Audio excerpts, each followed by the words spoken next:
I'm willing to bet that you weren't always in this constant state of exhaustion you feel today. I mean, at some point, you were probably a person who believed that things could be different. And maybe somewhere underneath it all, you still are. But, and correct me if I'm wrong, there's a version of you that's unintentionally accepted a life that's worse than it should be. We've all accepted that. And it's not because you've given up. As tired as you are, I know that you refuse to just give up. But you've been worn down into believing that this is the life we were born to live. But I don't think that's true. I do not believe that this is the life any of us were born to live. Instead, I believe with my full chest that this life has been manufactured to keep us feeling like this is as good as it gets. See, I've sat with this question for a long time. If we all collectively agree that life is too difficult, why doesn't anything change? Why do we feel so powerless to do anything about it? And if things do change, why does it feel like we have moved mountains to accomplish it? What does the decline in humanity's overall mental health have to do with the system we live in? And what does any of that have to do with why your life sucks? Well, here's what I think. First, I want to make sure that you understand whatever you're feeling right now, you are not the only one feeling it. A little over 18%, or roughly 47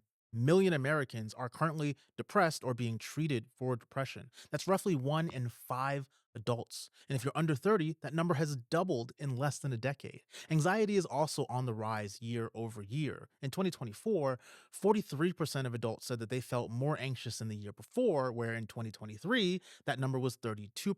It's almost like depression and anxiety have hitched a ride on the capitalist up into the right bandwagon. And I'm sure those two things aren't related at all. But what's most frustrating for me is that nearly two-thirds of Americans say that thinking about politics alone, just thinking about it, leaves them feeling drained and exhausted. And while I understand this feeling, politics is ultimately the framework for which the system we all live in functions. So if we're all on this collision course with being overly depressed or anxious and burnt out, politics is the mechanism we're supposed to use to foster the change that we need. And I want to be really clear about something. When I say we, I mean all of us. This mass psychological decline is happening across demographics, across income levels, across political identities. Something is producing this, and whatever it is, it didn't just start with you. So, before we go any further, I want you to hear that. If you're struggling to make sense of life right now, struggling to make ends meet, or struggling just to keep your head above water, you are not weak. You are not broken. You are one of the tens of millions of people having the same experience at the same time. And there's just no way that's a coincidence. See, there's this concept in psychology called learned helplessness, and I want to walk you through it because I think it explains something that most of us have felt but never realized. Back in the 1960s, researchers at the University of Pennsylvania ran a series of experiments on a group of dogs, and I know animal experiments are abhorrent and not my ideal source of information, but just hang with me for a minute because what the study found does end up being insightful, though that doesn't excuse torturing animals, full stop. This experiment exposed a group of dogs to a mild shock to their back paw, where the researchers split the dogs into two different groups. One group had access to a button where, if they pushed it with their nose, would eventually stop the shock from happening, and the other group of dogs had no way to stop the shock from happening at all. Then they moved all the dogs to a new environment, one where they could easily escape the shock by jumping over a low barrier, a pretty simple and obvious way out. But guess what happened? The dogs who learned that there was a way to avoid the pain before, they jumped right over the barrier. But the dogs that didn't have a way to control the pain earlier, most of them just lay down and accepted the shock, even though the barrier, the way to avoid the pain, was standing right there. These pups had learned through experience that nothing they did mattered to stop the pain. So they just stopped trying and accepted their fate. But check this out.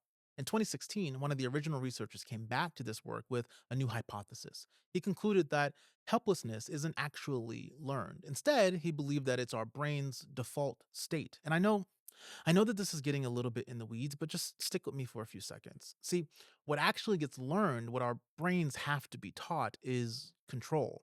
Our prefrontal cortex, the decision making part of our brain, has to detect through experience that our actions are connected to outcomes. That when we do something, something else changes as a response. And when that signal is present, our brains actively suppress the stress response, which leaves us feeling capable. So we keep trying. But when that signal is absent, when you live in an environment where your effort consistently feels disconnected from results, your brain doesn't give up.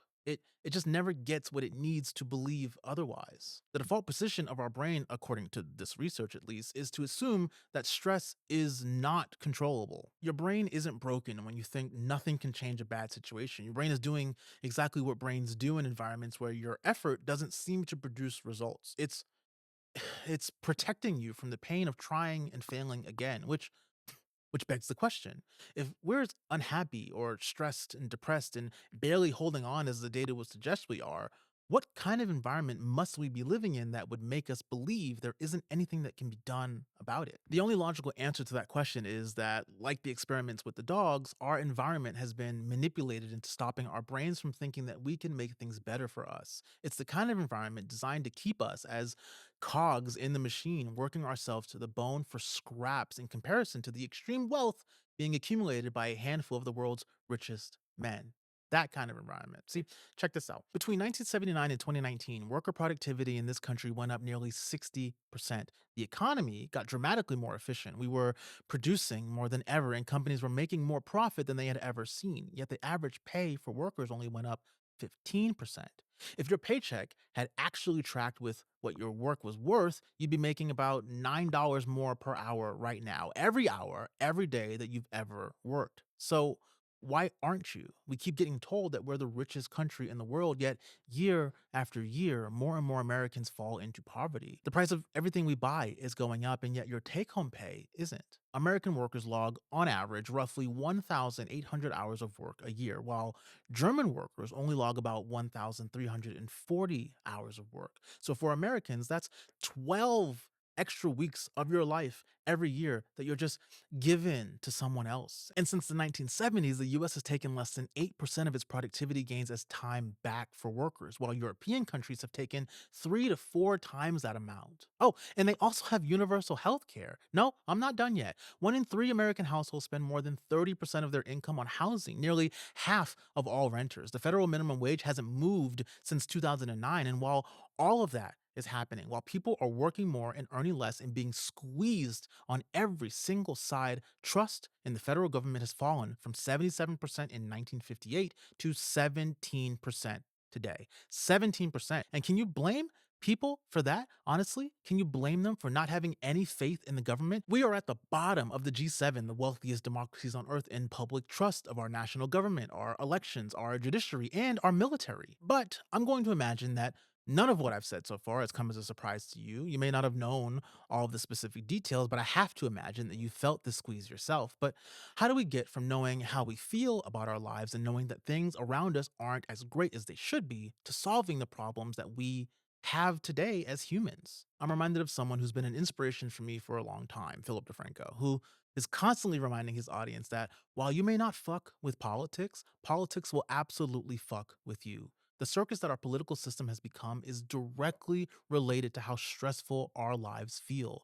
in more ways than I have time to explain to you right now. Our tax dollars should go to systems, and programs, and services that improve our lives, yet life feels worse than it ever has for so many. And it's not like we don't want things to change with our system. Did you know that 83% of Americans support term limits for Congress? That includes 86% of Republicans and 80% of Democrats. That's nearly everyone agreeing consistently for years. Two-thirds of us support term limits for Supreme Court justices. Two-thirds of us support stronger ethics oversights for our elected leaders. Did you know that the last constitutional amendment was ratified in 1992? It's pretty clear how different the world is today than it was in 1992. Right? So we do have a country where the vast majority of people across every political divide agree on some basic things that need to change. And yet those things don't change. Year after year, they don't change. And I know if you're still with me, Thank you, because I know that I'm asking you to connect two things that don't necessarily feel like they're related: the mass psychological exhaustion of humanity and the gap between what people want and what our government produces. But I'm asking you to connect those two things because I don't believe that they're separate. So, to bring us back to how this all started, why does your life suck? Some of it, sure, is choices we've made. We're all human. That's real. But a lot of it, more than you've probably been given permission to believe, is the environment you've been living inside. An environment designed to make you feel like barely keeping your head above water is somehow winning. But when you realize that the pool that you're in is 47 feet deep and the people in charge have no intention of stopping the flow of water, you start to see truth. But the silver lining with all of this is change is coming. I promise you it is in one way or another. See, we're about here right now. People are starting to wake up, but it won't happen on its own. Your brain needs to experience it to believe it. So do me a favor, start small and just listen to this. Life does not have to be this way. Our lived experience is human made, and it's humans that can change it. When they tell you something can't be done, ask them why and keep asking them why until something changes. Anyway, my name is Landon. This is Soul Searching. See you next time.